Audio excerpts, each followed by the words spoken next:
我係開心，你好，我好，大家好。問你個問題啊，當暹十斯喺克什米爾撕碎陣風神話時，你是否認為新嘅軍事理念已經震驚世界呢？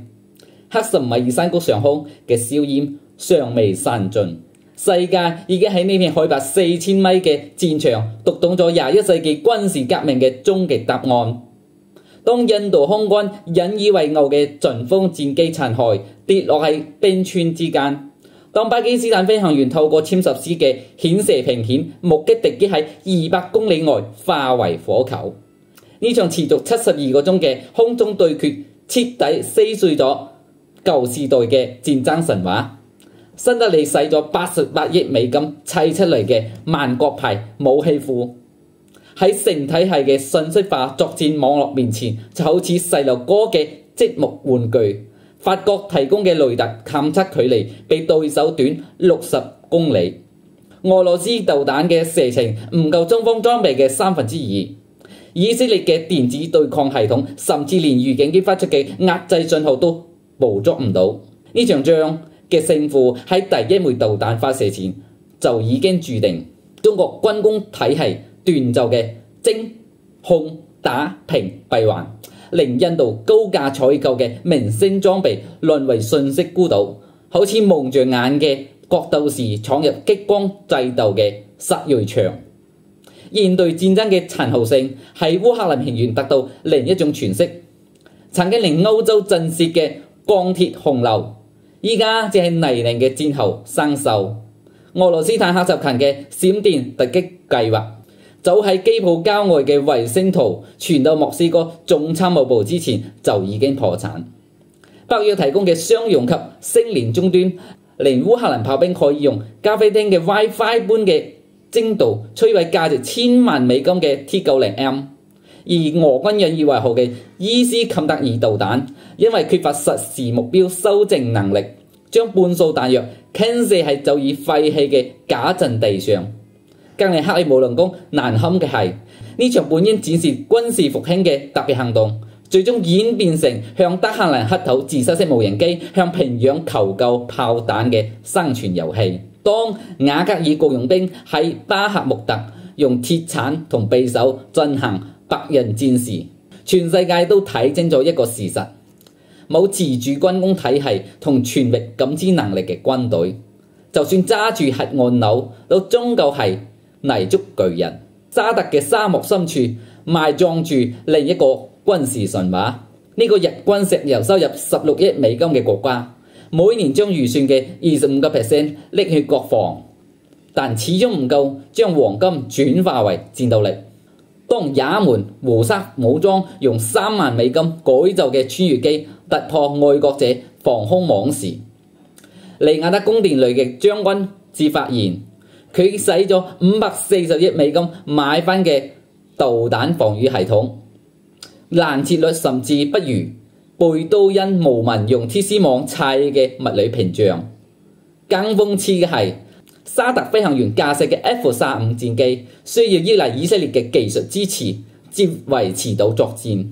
呢種將國防命脈交俾地緣對手掌控嘅荒誕邏輯，喺胡塞武裝嘅游擊戰術面前顯得尤其脆弱。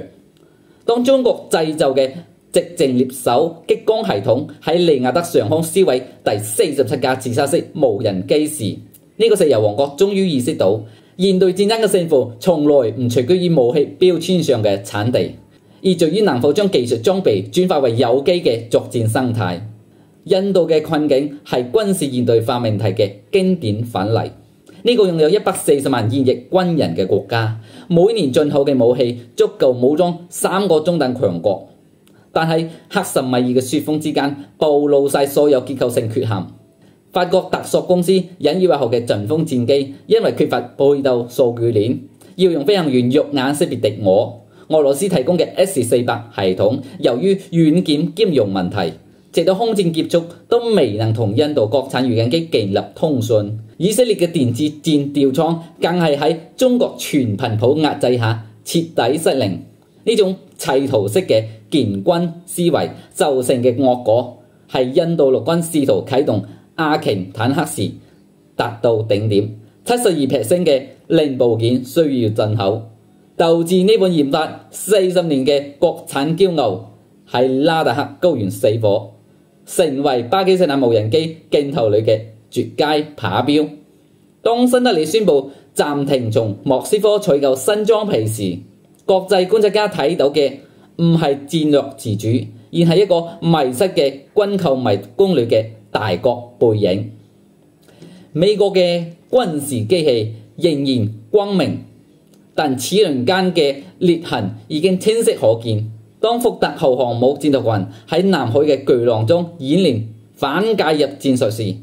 五個大樓嘅智庫卻係反覆推現一個噩夢般嘅場景。殲20機群喺預警衛星指引下突破第一島鏈，東風26導彈迫使航母退至關島以東，而水下狼群嘅超空炮魚雷正係撕開宙斯盾系統嘅最後防線。呢種焦慮喺印巴衝突後達到頂峰。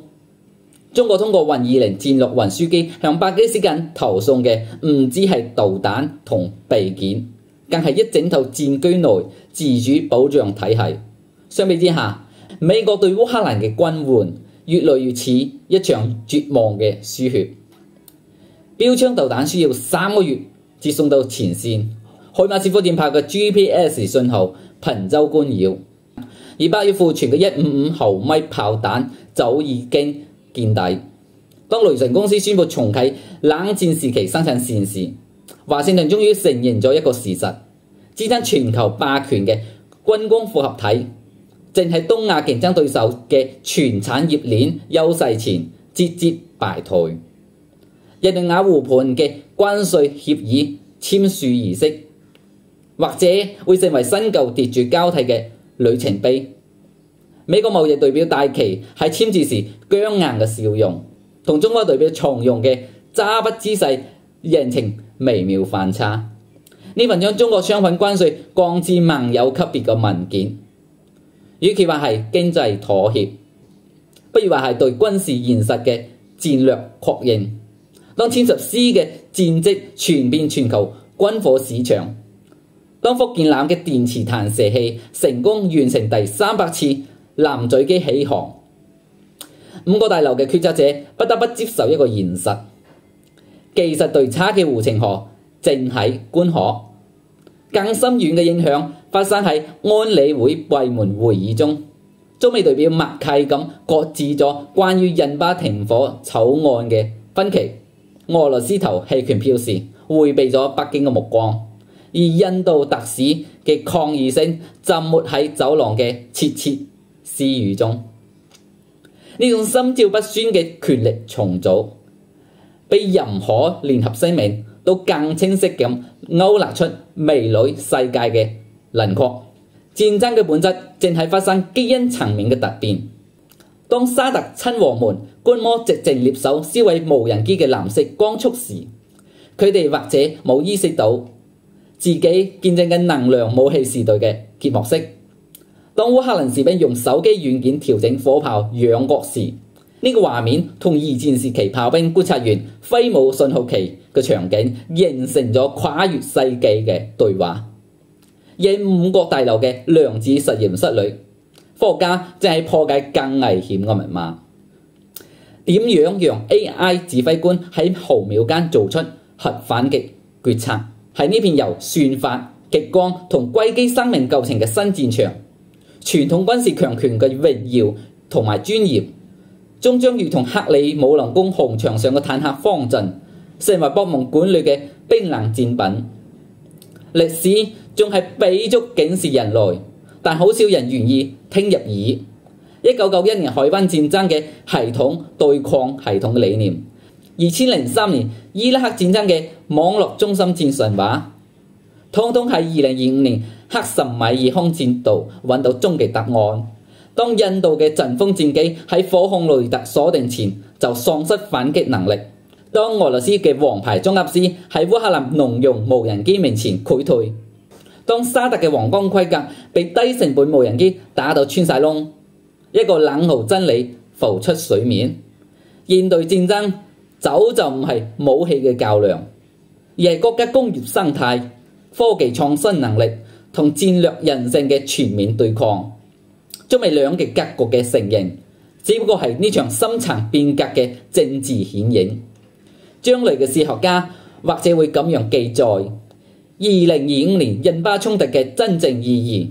義，在於佢初端晒舊世界所有軍事神話嘅皇帝新衣，同為人類戰爭史按下變革嘅加速鍵。從此冇完整工業血脈同數字基因嘅軍隊，將會喺智能時代嘅戰場淪為沉默化石。